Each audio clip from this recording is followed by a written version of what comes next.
I think for most of us, there comes a time in life when the surface, shallow things don't satisfy us anymore. We sense there is more to us, more to God, more to life.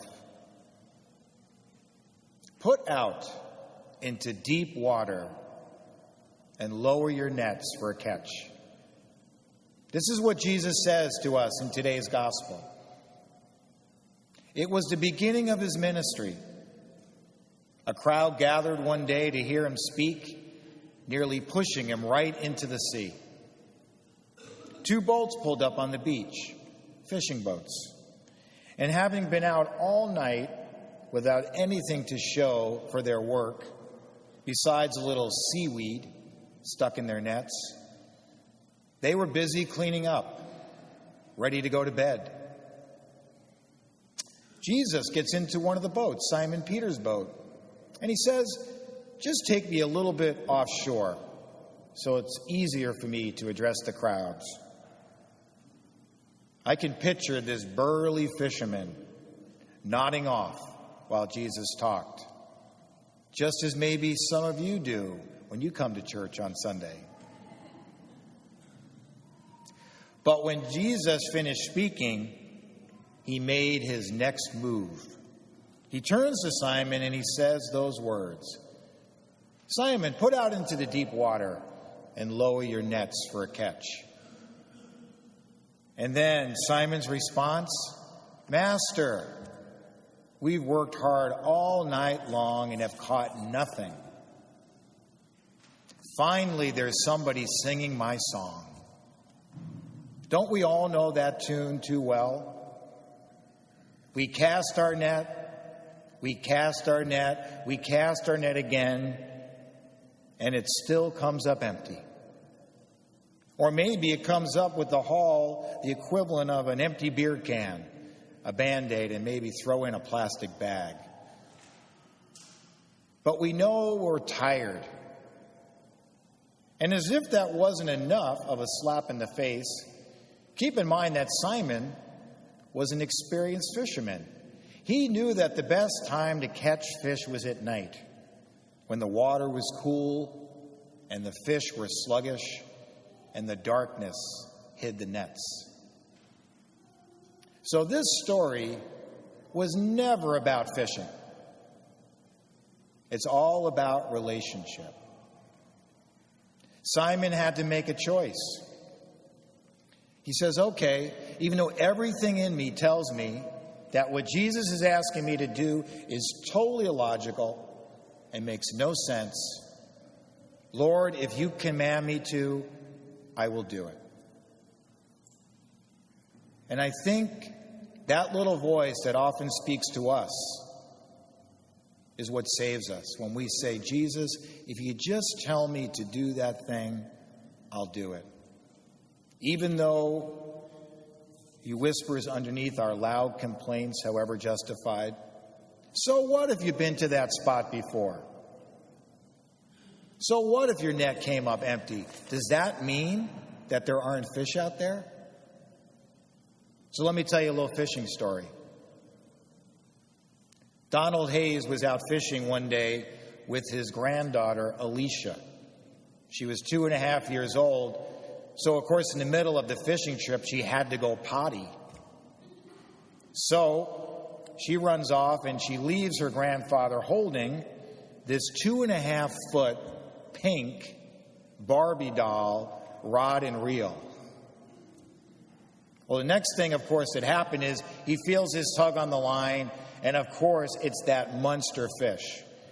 More than he ever bargained for. And shucks, he said, you know, I'll never hold this, but for 25 minutes he struggled, and he finally hauled it in. It was a record 21-pound channel catfish. Afterwards, the previous record holder was quoted as saying, you know, if you use smaller gear, you'll never get a big catfish into the boat. Well, nobody ever told Donald this, and I'll bet that his rod and reel was not hot pink either. So today, we're asked a very fundamental question. What is the deep water in your relationship with God? Where are you called to go a little further offshore, moving out of the comfort zone of our usual waters to try something new? Does God speak to you directly through the Bible?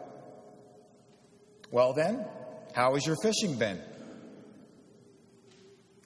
Does God speak to you through prayer and meditation?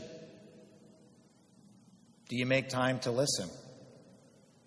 Have you ever fasted from eating, from talking, from anything? Have you ever shared a deep water experience that you've had with God with someone else?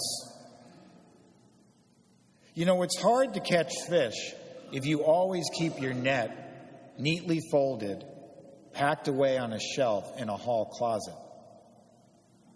And it's hard to be caught in the net of God's love if you aren't even willing to put your toe in the water.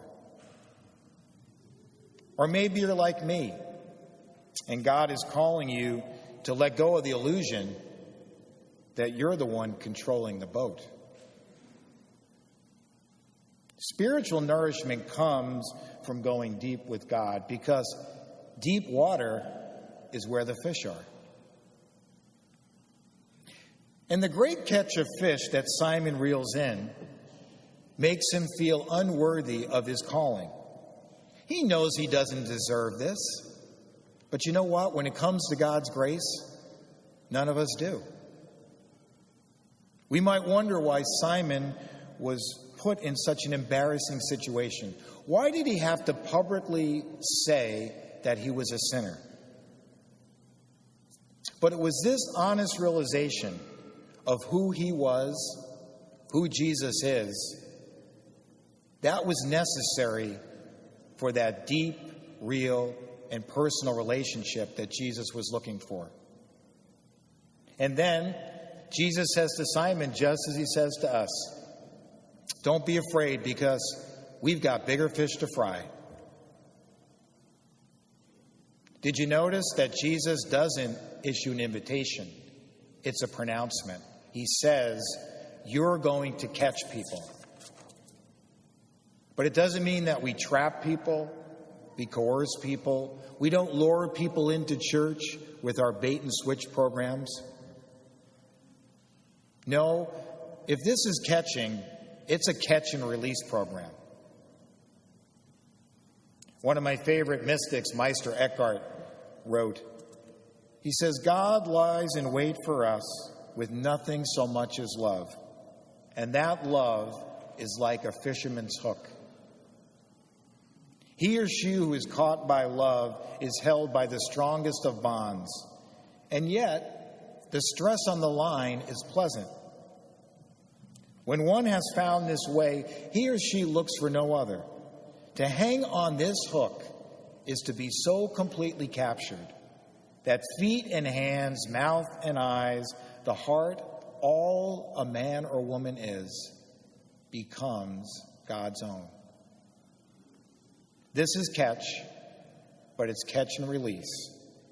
And it's a wonderful thing to be caught by God. Another way to read this is saying that when we catch people, we will captivate people. That hopefully people will be captivated by our lives of love and swallow it, hook, line, and sinker, because that love is the deepest of our human needs. So, in a couple of days, we're going to enter this wonderful season of Lent. It's a time that we use prayer and fasting and almsgiving to help us respond to God's call to holiness. So that's my question today. How might you use this Lent to help you put out into the deep? To go boldly where you have not gone before. Because when it comes to the kingdom of God and our lives of love, we are live bait.